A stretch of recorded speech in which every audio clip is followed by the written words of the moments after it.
In this video, we're going to get into the numbers and results of home sales in our area over the past 30 days and what's happened up to this point in 2019 for the Albemarle real estate market. I'm Chris Whitehurst, and this is the Real Estate Review for September 2019. As a local real estate professional, I bring a unique set of skills that serve my clients in the entire Albemarle area. Using my skills in video, social media, and marketing, as well as my 20 years of experience as an educator, I bring the heart of a teacher to you to explain, teach, and inform so you can make the right decisions.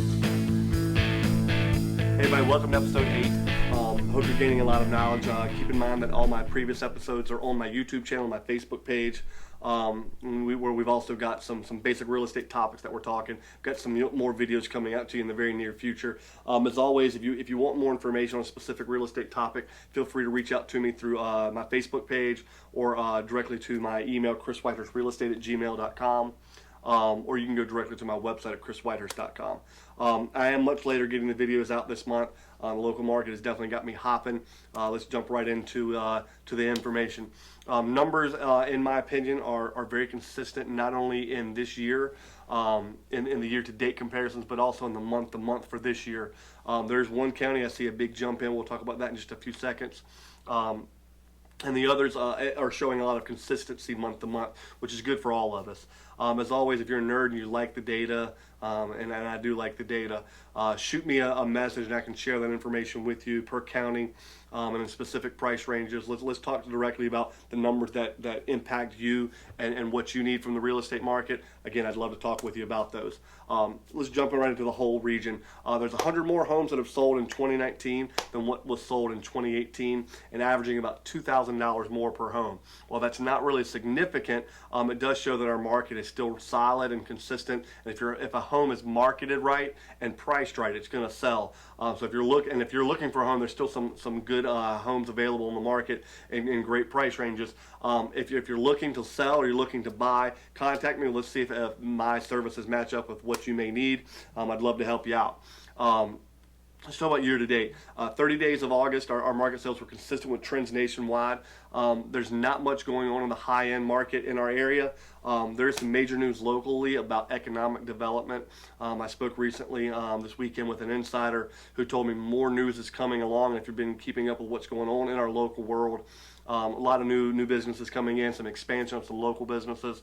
This is what drives our local economy. New jobs come in, people got to have places to stay, and that's causing home sale prices to stay up.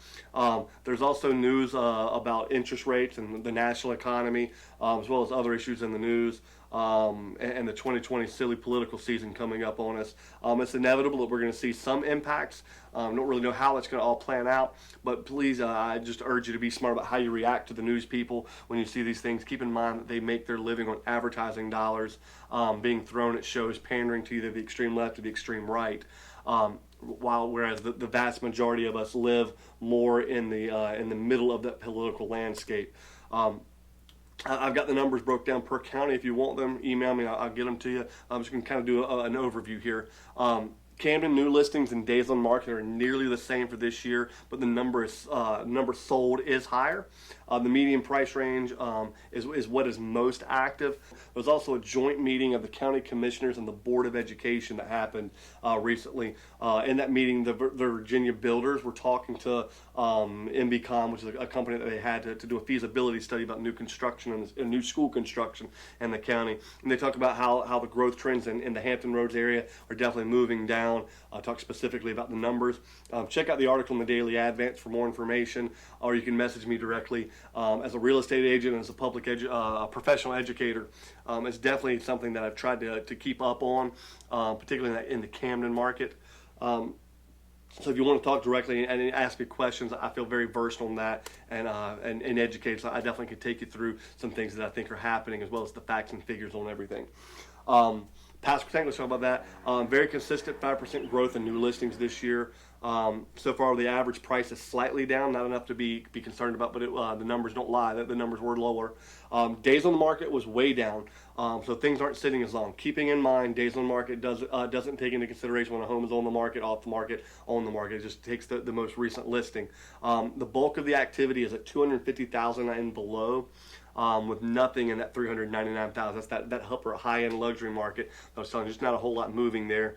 The county that I'm most excited about to talk to you is Perquimans County. Continue to see a huge growth trend over there.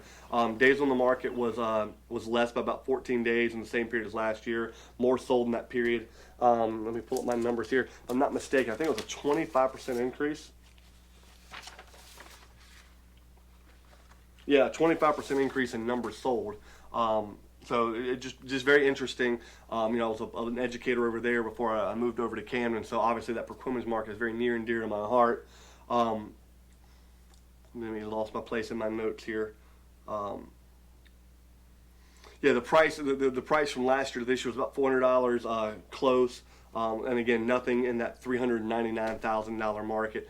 But very interesting stuff going on over there. Definitely going to keep our eye on it. Currituck continues to pace all the other counties in terms of real estate. The volume of transactions is lower than the larger Pasco County. Still in second place in that category, but still very impressive and solid overall numbers. 15% increase in numbers sold with nearly identical numbers in those other categories.